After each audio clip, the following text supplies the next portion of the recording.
what you're looking for. It's me, the LP. It's a style.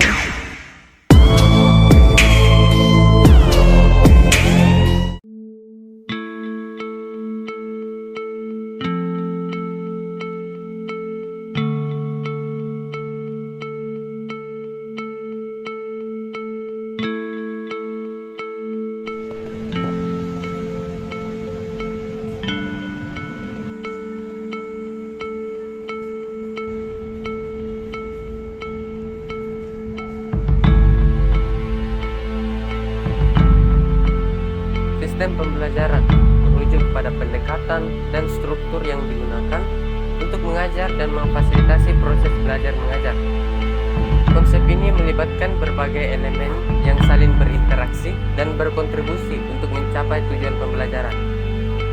Elemen yang dimaksud antara lain seperti metode pengajaran, strategi pembelajaran, teknologi yang digunakan, lingkungan belajar, penilaian, dan yang terakhir yaitu evaluasi.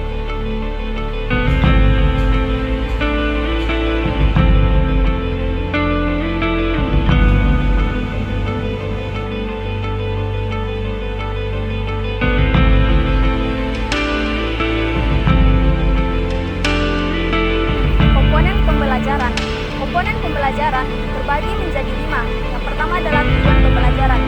Tujuan pembelajaran merupakan komponen yang sangat penting di dalam suatu sistem pembelajaran, di mana tujuan pembelajaran merupakan suatu target yang ingin dicapai oleh kegiatan pembelajaran.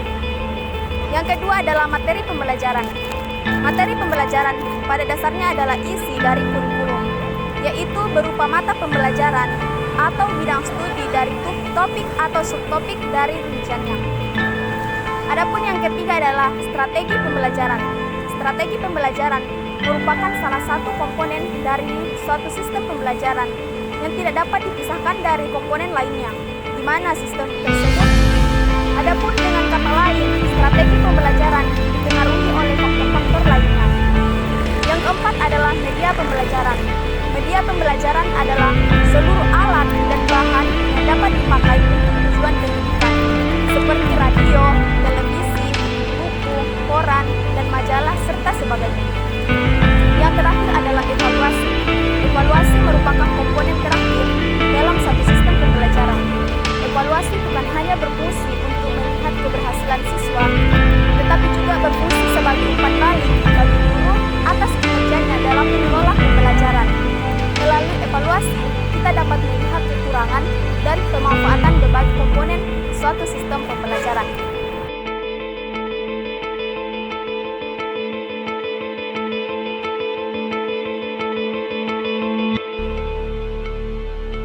Terkait hakikat serta sistem pembelajaran, tentunya komponen-komponen seperti ini memiliki ciri-ciri khusus yang dapat dijadikan acuan. Nah, adapun ciri-cirinya itu terbagi atas 3 aspek utama. Yang pertama itu adalah perencanaan serta penataan intensional orang. Hal ini mencakup material seperti materi pelajaran, fasilitas, perlengkapan, serta prosedur-prosedur sesuai dengan rencana khusus yang sudah ditetapkan sebelumnya. Kemudian ciri yang kedua yaitu unsur interdependen, yang dimana masing-masing unsur dalam pembelajaran saling tergantung dan keterkaitan satu sama lainnya dan memberikan efek yang sama-sama esensial serta memberikan masing-masing sumbangan tertentu. Kemudian ciri yang ketiga yaitu adalah sistem pembelajaran memiliki tujuan tertentu. Nah, hal ini dikhususkan serta memiliki dampak yang berbeda-beda sesuai dengan kebutuhan dari suatu pembelajaran yang telah ditetapkan.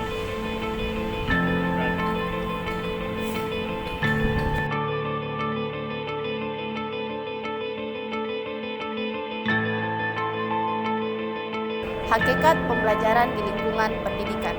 Hakikat strategi pembelajaran adalah pendekatan atau rencana yang disusun untuk mencapai tujuan pembelajaran dengan cara yang efektif. Strategi pembelajaran melibatkan metode, teknik, dan pendekatan yang tepat untuk menyampaikan materi pembelajaran. Adapun macam-macam hakikat strategi pembelajaran. Yang pertama, pembelajaran berbasis proyek.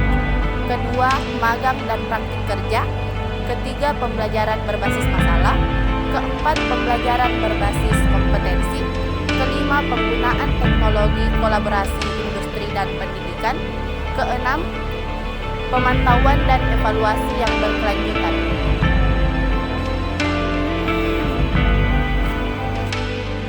Dalam peningkatan sistem pendidikan di Indonesia, ada beberapa tantangan yang dihadapi.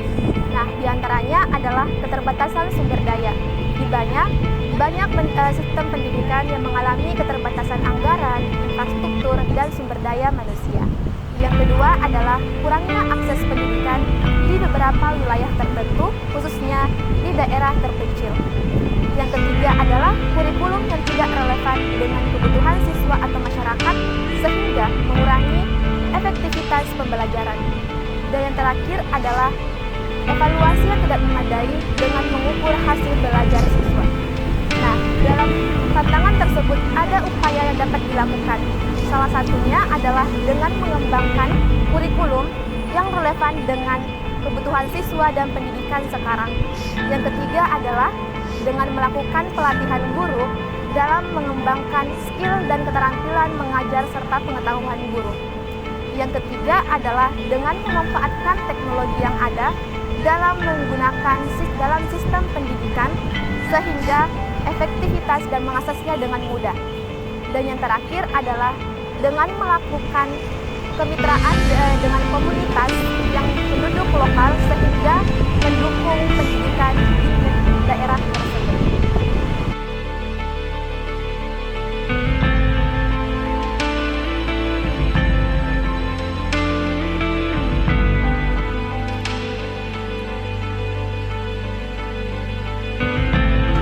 Contoh penerapan sistem pembelajaran yang efektif di lingkungan kampus, pertama, menggabungkan pembelajaran dalam kelas dengan pembelajaran online.